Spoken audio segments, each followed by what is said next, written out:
Yaw.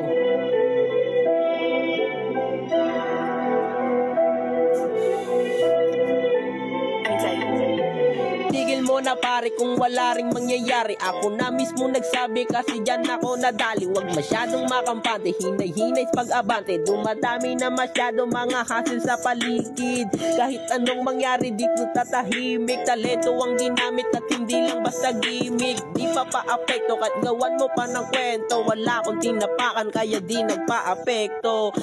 Lugar sa mga lugar ng mga idolo. Tuloy sa paggawa ng rap kahit minsan nalilito. Wala tong titulo pero hindi to hihinto. Tuloy-tuloy sa paggawa kahit minsan nadadapa na tulala sa mga pangyayaring di inaakala. Nang dahil sa sipag tiyaga ako ay tinitingala. Ako ang batang itibak na kahit saan mo to dalhin di ka mapapapahiya kahit di ako magaling.